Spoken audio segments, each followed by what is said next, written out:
É, hoje nós vamos ter mais uma aula sobre República Velha e também lembrar, né, para vocês, a começar a falar, né, sobre as nossas datas de prova, né, falar de novo. Então, as provas de vocês vão acontecer no dia 24 de junho, às 10h40, a prova de Geografia. 24 de junho, às 10h40, a prova de Geografia. Na prova de Geografia vai cair toda a parte relativa à agricultura, agropecuária, né?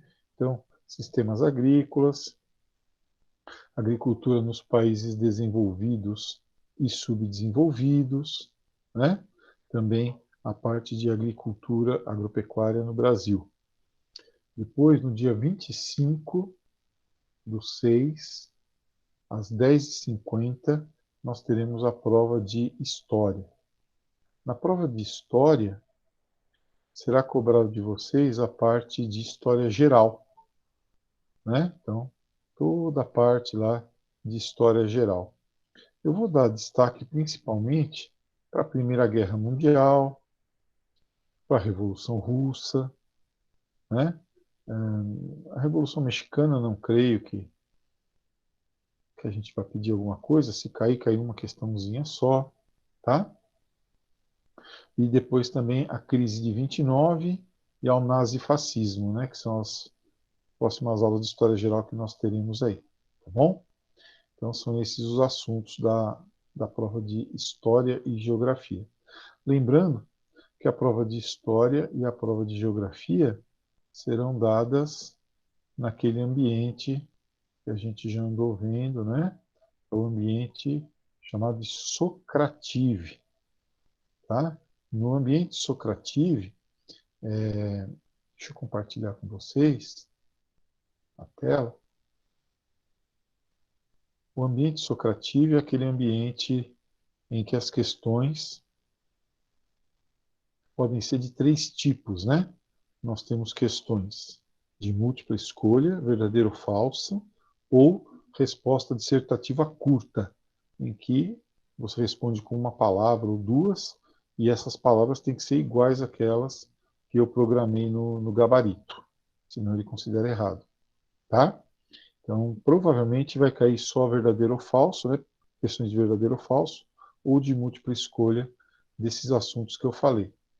Só para lembrar, no dia da prova, vocês já entram direto no ambiente Socrative, né? Entram direto no ambiente Socrative, tá?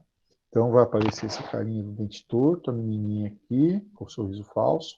Você vai em login, faz o seu login como estudante.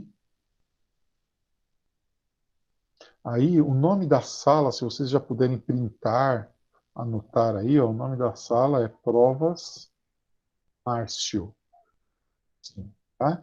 Esse é o nome da sala que vocês vão ter que colocar aí quando forem fazer o login. Tá bom? Provas Márcio, nome da sala.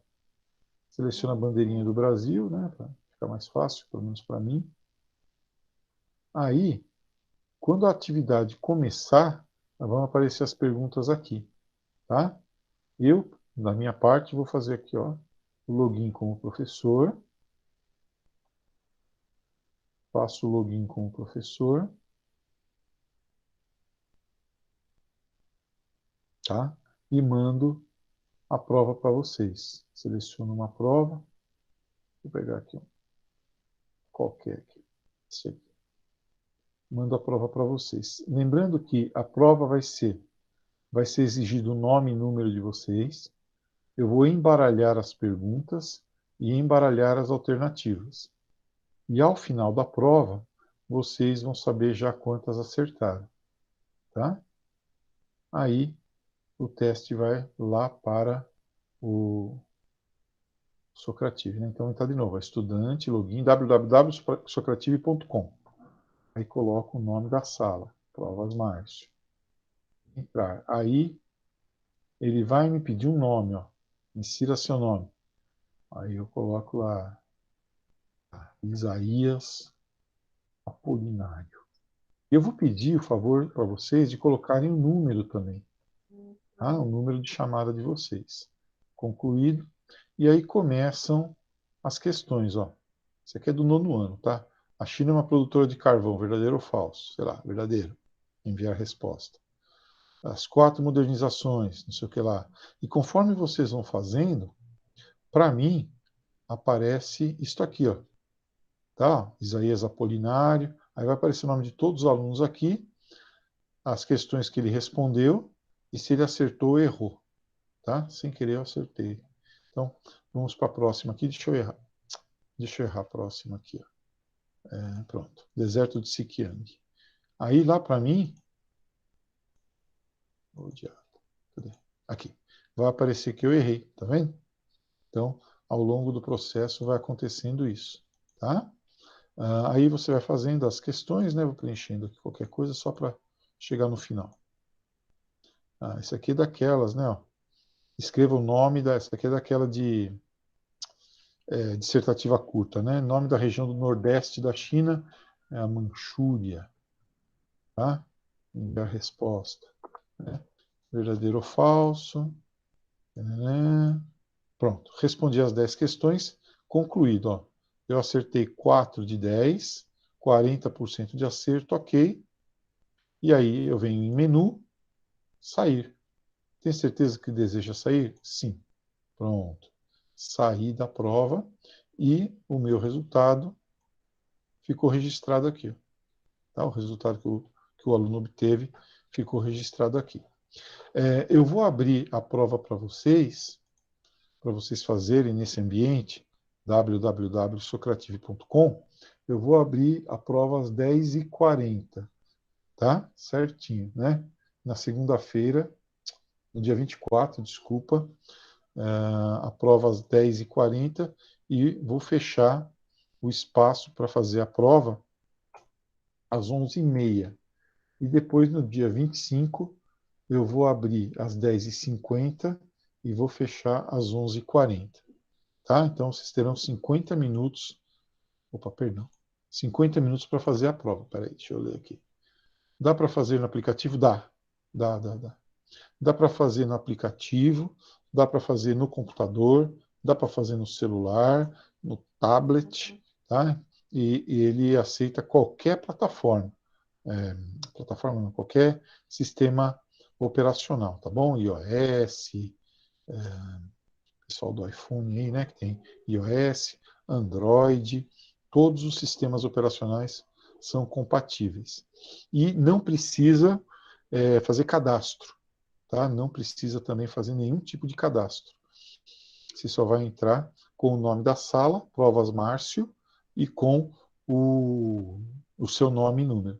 E vai respondendo lá, tá? Aí, quando der o final do horário, 50 minutos, eu vou fazer o seguinte, eu vou esvaziar a sala. E tem essa opção aqui para mim, né? Ó. Então, eu venho aqui, os carinhos aqui, ó, e limpar sala, tá? Aí, quem não respondeu, perdeu, ok? E aí, já era, certo? Então, é assim que funciona. Só, claro, vocês vão poder consultar o mundo, né? Mas tomar cuidado com a questão do tempo, né? Administrar bem o tempo para não ficar sem responder, porque você não sabe se a próxima questão é mais fácil do que essa, né? Acabou, pode sair. Acabou, já sai da sala, né? Até porque vai ficar vendo aquele negocinho piscando lá, não tem sentido, tá? Para não gastar muita banda nesse dia, né? Para não deixar lento o sistema, eu vou ficar no WhatsApp. Então, se alguém tiver alguma dúvida durante a prova e não quiser usar o plural, porque eu também vou estar disponível no plural, né? Mas se alguém não quiser usar o plural para não gastar, não ficar usando tanta banda, fala comigo pelo WhatsApp, tá? Que aí você pode usar dados móveis ou internet de casa, tal. Você tem outras opções, né? Para não ficar utilizando a mesma internet que está respondendo as questões. Tá bom? Deixa eu ver aqui se tem mais alguma pergunta. Pessoal, mais alguma pergunta que vocês queiram fazer sobre o Socrative? www.socrative.com, tá? Procurem procurem se informar como é, tentar logar antes um dia para ver como que é, só para andar por lá. Tá, mas é tranquilo. Hoje eu dei um simulado para o primeiro colegial. Hoje eu dei um simulado para o primeiro colegial e não deu problema nenhum, né? Foi super tranquilo. Eles vão fazer a prova amanhã. O nono ano também já fez um simuladinho lá, né? Que são salas de alunos mais novinhos, né? Então, para eles eu fiz simulado. Vocês já são, né, mais adultos, aí já estão numa outra fase do desenvolvimento. Eu achei que seria desnecessário, tá? Então, repetindo, www.socrative.com. Depois vai aparecer nome da sala, Provas Márcio, tá? Maiúsculo ou minúsculo, tanto faz. Depois, nome do aluno, o seu nome e o seu número. E aí, você é admitido na sala e começa a fazer as questões, tá? Eu vou pontualmente liberar a prova nesse horário que eu falei. No dia 24, às 10h40, no dia 25, às 10h50. Tá bom? Serão 10 questões, o valor da prova, 3 pontos só. É a primeira que a gente faz, né? Então, não vou ficar exagerando muito, porque depois tem ainda as provas do ângulo e tem as atividades que vocês estão me remetendo, né? Então, isso aí já dá para fazer um composto de notas aí bem tranquilo para ninguém ser prejudicado. E também ter a nota, né? Reconhecer aí o esforço, a avaliação para vocês. Tá bom? Bem, isso posto, vamos para a nossa aula de hoje, né? Aquilo que está previsto para hoje, que é a aula número 33 do caderno 6, tá? A aula que se refere à formação da República Brasileira ainda, né? Nós estamos estudando, então, a República Velha, ou Primeira República, né? Essa é a fase em que nós estamos tendo a consolidação do modelo do domínio das oligarquias agrário-exportadoras no Brasil sob a forma do café. Então, nós temos diferentes oligarquias mandando no Brasil ao longo do tempo, né? Lá no tempo da colônia, nós temos a oligarquia canavieira, né? Depois a turma da mineração, e agora quem se apropria do aparelho do Estado é a oligarquia cafeeira, que nós vimos tem um projeto descentralizador, tem um projeto de fazer com que o Estado trabalhe para ela, oligarquia cafeeira, né? De várias formas que nós vamos ver ao longo dessa aula aqui. Também nós devemos lembrar que o projeto desses caras é contra a industrialização. A industrialização surge meio que como um acidente para eles, né? Como que uma forma de diversificar os investimentos, tá? Industrialização mesmo só vai valer lá no tempo do Vargas, né?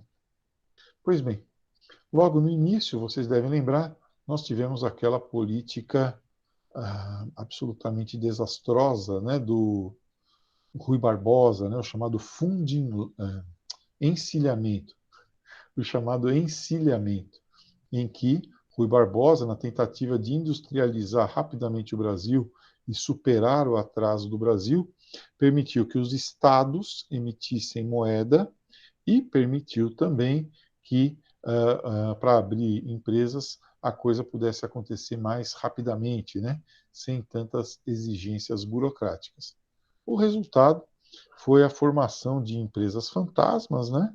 O resultado foi a formação de empresas fantasmas e o resultado também foi lamentável, né? Uma inflação galopante. Depois, nós já estudamos, nós tivemos lá o governo do Floriano Peixoto, que até ajudou a derrubar o Deodoro, né, o encilhamento, a crise econômica. Depois, nós tivemos o governo Floriano Peixoto, depois do Deodoro, né, tivemos o Floriano Peixoto, que enfrentou aquelas revoltas, lembra? Enfrentou a revolta da Armada, teve que pedir empréstimo no exterior.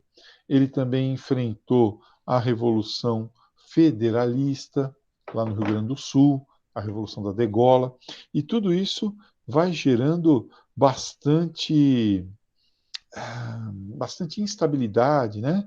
Tanto do ponto de vista econômico quanto do ponto de vista político, né? Mas, sob o ponto de vista econômico, esse conjunto de crises, que depois tivemos ainda o Prudente de Moraes, lembra? Teve que enfrentar Canudos, né? Teve que enfrentar o jacobinismo florianista, enfim, uma série de problemas. Tudo isso tem um custo econômico muito grande. E quando Campos Salles, que é de fato, né, o primeiro cara que vai governar como parte da oligarquia cafeeira, quer dizer, é um oligarca mesmo, né? É um fazendeiro de café que vai fazer com que o Estado trabalhe para os cafeicultores. Esse vai assumir mesmo. Vocês estão lembrados que foi Campos Salles que criou a política dos governadores, né? Em que as oligarquias locais dos estados comandam as oligarquias municipais dos coronéis, que oprimem o povo através do voto de cabresto, e lá em cima, no alto da pirâmide política, estão os paulistas e os mineiros na República do Café com Leite, se alternando no poder. Pois bem, quando Campos Salles assume, a situação brasileira, em termos financeiros, econômicos, é deplorável, né? Porque o Brasil deve muito no exterior e deve tanto que poucas pessoas se propõem a emprestar dinheiro para o Brasil, né?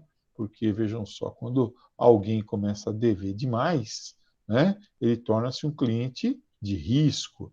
Talvez ele não pague, e aí você cobra juros cada vez mais altos, né? Até que você simplesmente se recusa a emprestar dinheiro para essa pessoa. Com os países é a mesma coisa, né? Se um país apresenta um risco muito grande, chamado risco país, os juros para ele são altíssimos, né? Pois bem, o Campos Salles encontra um país em que o café está se desvalorizando, né? O café, que é o nosso principal produto, cultivado desde o tempo do Império, primeiro com mão de obra escrava, depois com mão de obra imigrante, primeiro transportado no lombo do burro, depois transportado por ferrovias, né? O café, ele representava o nosso principal produto, né? Sobretudo depois que o café, essa fruta africana, né, lá da Etiópia, se aclimatou tão bem aqui no Brasil, né? Foi trazida no século XVIII por um militar português chamado Francisco de Melo Palheta, ele que trouxe o café para o Brasil. Dizem que foi um presente da esposa do governador da Guiana Francesa para ele, né? Eles eram amantes. E quando ele foi se despedir dela, né, quando ele foi voltar aqui para o Brasil, o Palheta, ele era um militar português, o Brasil era colônia de Portugal. Quando ele foi voltar para o Brasil, teve uma festa em homenagem a ele e ela deu para ele um presente, um buquê de flores, né, para marcar aí a despedida deles, né, enquanto casal, inclusive. E dentro desse buquê de flores havia uma mudinha de café que ele trouxe para o Brasil, né? Inicialmente o café foi cultivado como planta decorativa lá no Rio de Janeiro. Depois ele começou a ganhar o Vale do Paraíba. Por que essa expansão? Porque lá na Europa, nos Estados Unidos, o café foi incluído na dieta dos trabalhadores. Os trabalhadores ficarem mais ativos, para eles ficarem mais concentrados, mais acelerados durante o trabalho. E assim a produção ser também mais acelerada. Então, quando o café passa a integrar a dieta dos trabalhadores lá dos países industrializados, o Brasil será então o primeiro responsável por abastecer esses mercados aí, né? E assim o Brasil vai se tornar produtor quase de todo o café do mundo durante bastante tempo, né? Até teve uma época aí que o Brasil produzia 75% aproximadamente do café consumido no mundo. Hoje em dia é menos, hoje em dia é 25%, né? O café que ganha então o Vale do Paraíba, né? Ali entre São Paulo e Rio de Janeiro. Primeiro o Vale do Paraíba do lado do Rio de Janeiro, o Vale do Paraíba Fluminense. E depois o Vale do Paraíba aqui de São Paulo, tá? Taubaté, São José dos Campos, depois ele vai para Itu, Sorocaba, né, Oeste Paulista ali, Presidente Prudente, Venceslau, Epitácio, vai para o Paraná, onde as manchas de terra vermelha, né, terra roxa, permitem grande fertilidade, permitem grandes colheitas, mas no Paraná tem o problema da geada, e aí o café se muda para Minas, que hoje é o principal produtor brasileiro. Tá? É claro, São Paulo produz café ainda, né? Mas São Paulo produz bastante cana-de-açúcar, né? E outros produtos aí. E o Paraná ficou lá com a soja, etc. Bem, e Minas e Espírito Santo ficaram com o café. O café que está chegando já também no sul da Bahia, né, aquele lado lá. Bem, o fato é que com o café iam as ferrovias para o interior, né, as cidades, conforme o café ia se expandindo, as plantações antigas, né, iam perdendo produtividade. E aí outros cafezais tinham que ser abertos, para que quando um caísse, o outro já estivesse produzindo. Então, o café vai deixando atrás dele as chamadas cidades mortas. Livro de Monteiro Lobato, que vivenciou isso lá no Vale do Paraíba, né? Ele que era de Taubaté, Monteiro Lobato. Bem, então, as pessoas, o Brasil já, o seu principal produto de exportação estava desvalorizado. Aí nós temos uma outra crise aqui, ó, né? Crise de endividamento externo. Ninguém mais quer emprestar dinheiro para o Brasil, porque o Brasil ameaça não pagar. Além disso, os preços começam a disparar, ainda como fruto da desvalorização da moeda por conta do emissionismo lá do Rui Barbosa. O governo gasta muito mais do que arrecada. Tá? Então, existe uma questão envolvendo isso tudo, que é como sair dessa situação. E o Campos Salles, né, para resolver o problema dos gastos do governo, da inflação, etc., ele decide sanear as finanças brasileiras através de uma série de medidas extremamente ortodoxas, né, seguindo a cartilha dos economistas clássicos. Né? Então ele começa, primeiro, pedindo empréstimos no exterior. Você vai dizer assim, mas professor, você não acabou de dizer que não emprestavam dinheiro para o Brasil? Mas amparado por um plano de saneamento da economia, aí já é possível sim fazer empréstimos, né? Mesmo que a juros extremamente elevados. Mesmo que a juros extremamente elevados. E ele fornece boas garantias. Ele fornece a receita da alfândega do Rio de Janeiro, então o que entrasse lá, né, iria para pagamento desse empréstimo se o Brasil não pagasse, a receita das ferrovias, enfim, tá? Além disso, ele ordena o corte de despesas. Então, o governo para de investir em construção, hospital, escola, ferrovia, telégrafo. Quer dizer, a economia começa a ficar deprimida. Além disso, uma drástica redução na emissão de moeda, de tal forma que a moeda passa a se valorizar, né? A moeda é uma mercadoria como outra qualquer, só que ela pode ser trocada por outras mercadorias. Só isso. Então, quando você emite menos moeda, tem menos moeda, o preço, o valor da moeda aumenta, tá? Como uma mercadoria qualquer. Então, essa redução na emissão de moeda aqui e a garantia de que, quando você quisesse trocar essa moeda por libras, que vieram através desse empréstimo, você conseguiria. É a famosa caixa de compensações aqui, né? O funding loan, né? Então é a certeza de que a moeda que você tem no bolso está valorizada.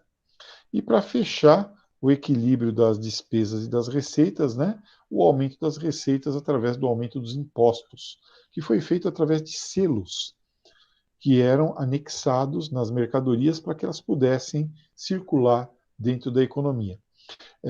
Mercadoria sem selo era mercadoria, era contrabando, né? Então tinha que ter o selo para poder circular de forma legalizada. Tanto é que Campos Sales ficou conhecido como Campos Selos, por conta desses selinhos que ele mandou fazer para aumentar os impostos. Com isso, a inflação caiu, é verdade. Houve uma queda brutal da inflação, até porque ninguém mais tinha dinheiro para comprar nada, uma vez que as pessoas estavam desempregadas. O desemprego se elevou, tivemos uma recessão violentíssima, com fechamento de empresas, etc. E com o aumento dos impostos e a redução das despesas, atingimos o equilíbrio das contas públicas. Tá bom? Então, esse aqui foi o resultado. Campos Sales foi fortemente elogiado pelos banqueiros, pelos financistas. Tá? Disseram que o plano dele foi um sucesso.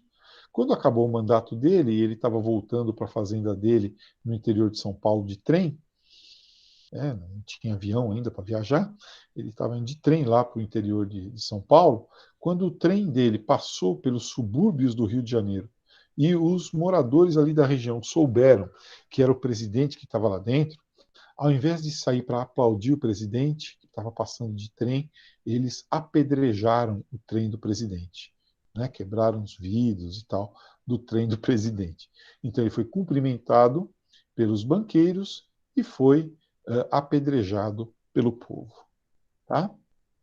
Pois bem, então esse foi o nosso segundo grande plano de governo, né? Encilhamento, heterodoxo e agora um plano ortodoxo que foi o Funding Loan. Por outro lado, uma outra coisa que marca muito esse período, né, da Primeira República é a valorização do café. Gente, veja só, quando você começa a ter muita oferta de um produto, o preço desse produto cai. Né? Você tem um montão daquele produto ali, tá? Então o preço desse produto cai.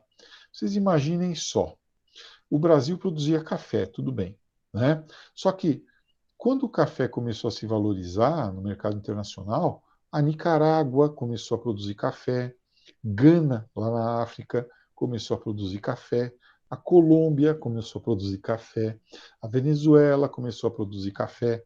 Resultado, muito café, o mercado permanecia basicamente o mesmo, o preço do café começou a cair. Quando isso acontece, os agricultores param de plantar aquele produto e começam a plantar um outro produto, ou não plantam nada, né? Deixam a terra lá para especular um pouquinho e tal. Os agricultores paulistas, ao invés disso, continuaram plantando café, provocando quedas contínuas no preço. Então, de uma forma, digamos assim, economicamente irracional, o presidente Rodrigues Alves, na época, né, o presidente Rodrigues Alves convocou o famigerado Convênio de Taubaté. Então, uma reunião dos cafeicultores paulistas, tá, para definir o seguinte: para evitar a queda do preço do café, o governo, olha que absurdo, iria comprar os excedentes de café. Então, o governo, ao invés de usar o dinheiro dos impostos para asfaltar rua, fazer hospital, casa, escola, ele comprava café. E ele fazia o que com esse café? Ele deixava esse café estocado. E quando não tinha mais lugar no estoque, que nós estamos falando em milhões de toneladas, esse café era jogado ao mar, esse café era queimado como combustível de locomotiva, esse café era queimado como combustível de navio a vapor. Você estava literalmente queimando dinheiro. Você estava literalmente jogando dinheiro no mar. Pois bem, e tem mais um agravante. O governo não tinha dinheiro suficiente para comprar esse excedente gigantesco de café, porque os agricultores, sabendo que o governo iria comprar, aí que eles plantavam mais ainda. Então eles ganhavam dinheiro do governo e ganhavam dinheiro da exportação, tá? Houve então o aumento do preço do café graças à redução artificial da oferta. Eu falei, o governo não tinha dinheiro para comprar esse café. O que o governo fazia? Pedia dinheiro emprestado no exterior. Para fazer indústria? Para fazer hidrelétrica? Não. para comprar café. Parece absurdo, mas era isso que acontecia. O governo se endividava em nome de todos os brasileiros para pagar para um pequeno grupo, os cafeicultores, por aquele produto deles. Absurdo, né? Mas era isso que acontecia. Tá? Essa é a famosa política de valorização do café que gerou esse endividamento externo altíssimo, que privatizou os lucros, porque era um grupo pequenininho de pessoas que pegava esse, esse capital para eles, né? E a sociedade brasileira inteira pagava por esse prejuízo. Esse café todo, esse dinheiro todo, melhor dizendo, esse dinheiro todo se acumulava aqui em São Paulo, que era onde estavam os cafeicultores.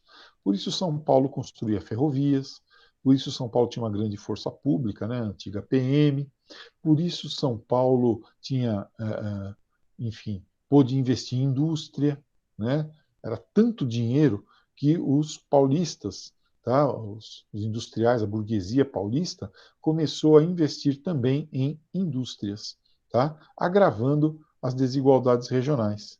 Então, muito do sucesso de São Paulo, economicamente falando, vem do desastre da política de valorização do café, que acabou gerando aí problemas em outros estados, né, as famosas desigualdades regionais. Professor, e os outros estados não reclamavam? Não, porque nos outros estados vigorava, se você se lembra, a política dos governadores. Então, o Estado era mantido ali no atraso, né? Aquelas 4, 5 famílias poderosas ali levavam uma vida de luxo, de Fausto, né? Iam para a Europa, vinham para São Paulo, para o Rio de Janeiro, às vezes nem moravam lá mesmo. E eles queriam mesmo manter aquelas pessoas no atraso. Professor, mas e o povo? O povo era um detalhe. O povo, naquele momento, o Brasil não tinha povo, o Brasil tinha plateia. Né? A gente assistia ali, nós assistíamos ali o que a elite ia fazendo. Então, a política de valorização do café, a política de valorização do café, só funciona dentro dos quadros da chamada política dos governadores, daquele arranjo que nós vimos lá na aula anterior. Bem, nós temos também um outro surto importante, que é esse aqui, ó, o surto da borracha. Né? A gente coloca ciclo da borracha, que é o que aparece lá na apostila, mas foi um surto, né? Quer dizer, foi um negócio que cresceu e, de repente, desapareceu. Tá? Na virada do século XIX para o século XX, início do século XX, né? A indústria automobilística começou a deslanchar nos Estados Unidos e na Europa, né? Mas principalmente nos Estados Unidos. Os europeus estavam mais preocupados com carros de corrida, design e tal. E os americanos em produzir carros em grande quantidade. Vocês sabem, né, que os automóveis têm muitas partes de borracha, pneu, isolamento, mangueira, anel de vedação, enfim. E naquela época ainda não havia a borracha feita a partir do petróleo. A borracha era obtida a partir do látex. O látex que era extraído das seringueiras, uma planta amazônica, né?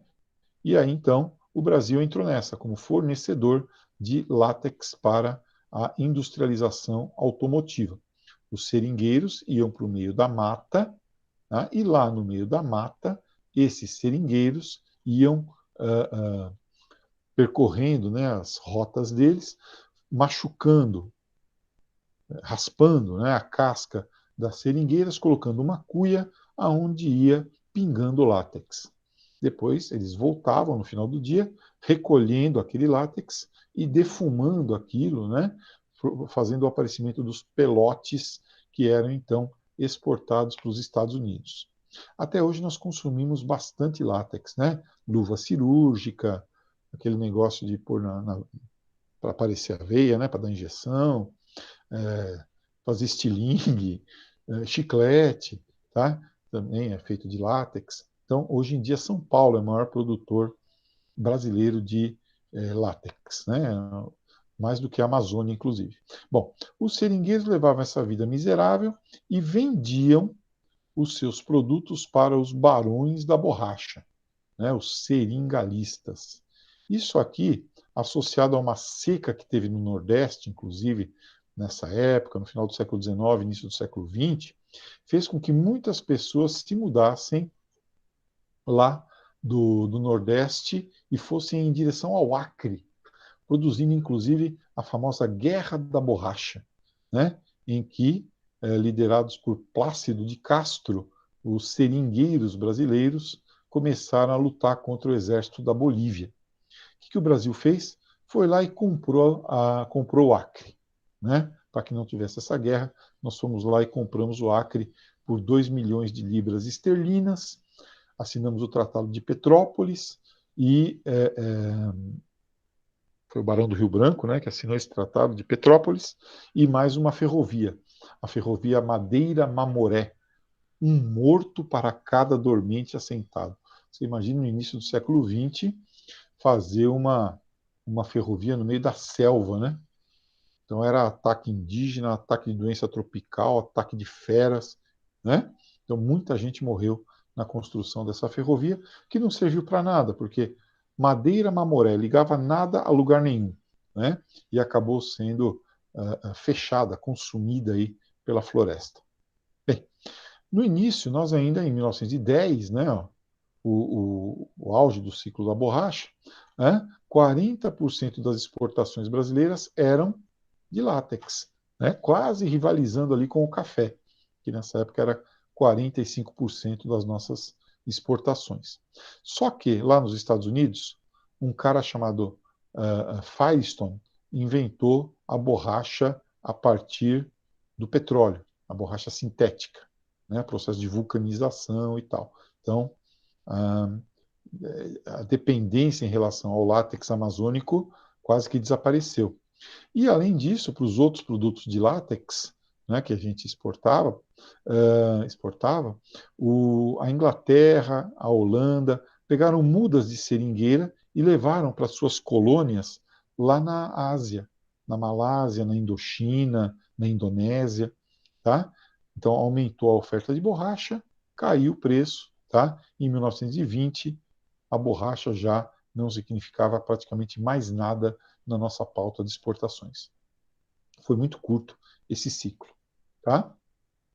Da mesma forma, o ciclo do cacau, né? Com a indústria alimentícia, sobretudo a partir da Primeira Guerra Mundial, foi necessário aí desenvolver a indústria de chocolate, né?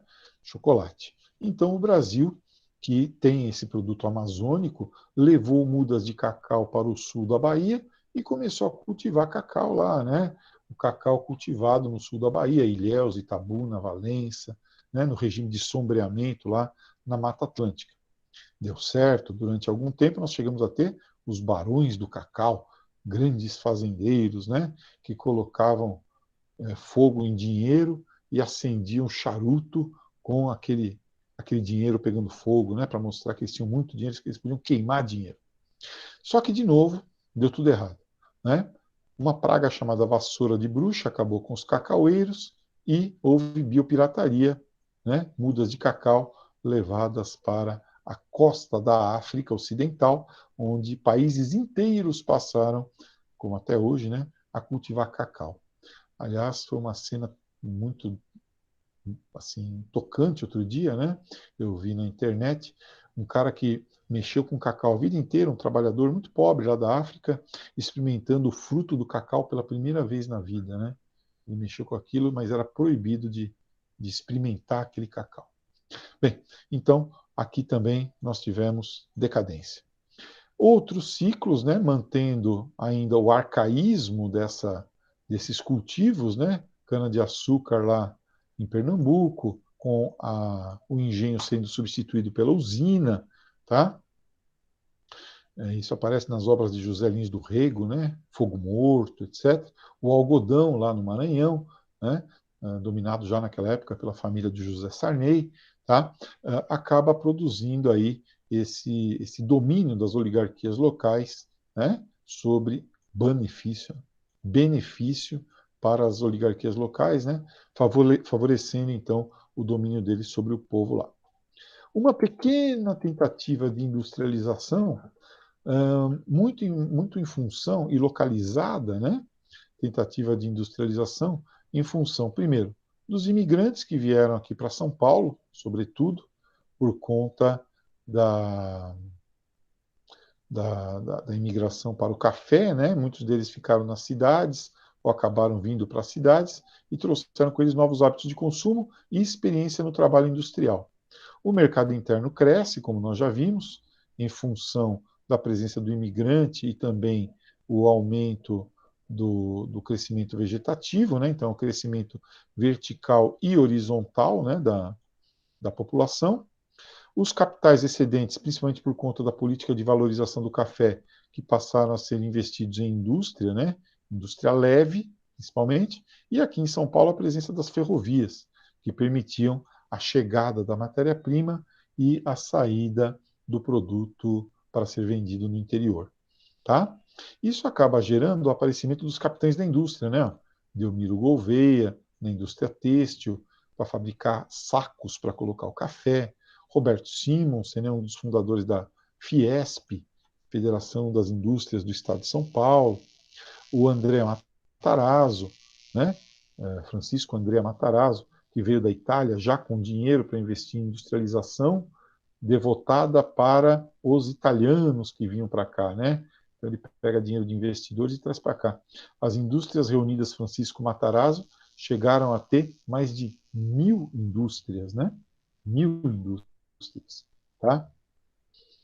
Só que a indústria aqui é a indústria leve, né? Aquela indústria que é intensiva em mão de obra, tem pouca lucratividade, pouca tecnologia.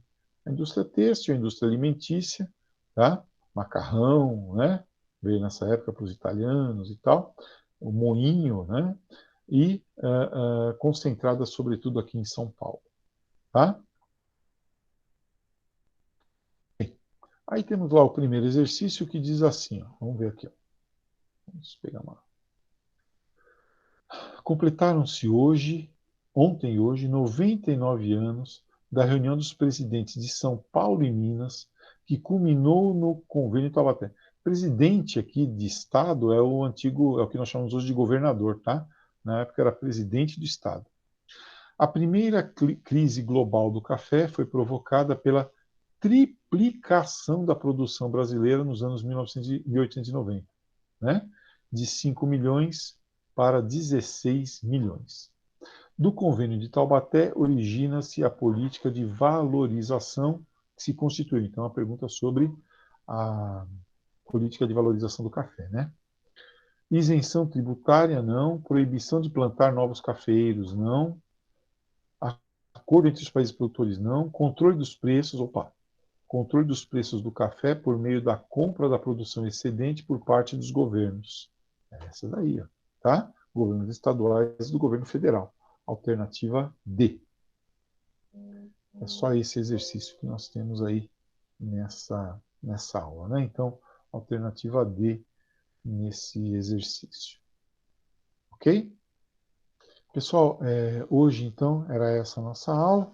Na aula de amanhã, nós vamos tratar da Belle Époque brasileira, aula 34, né?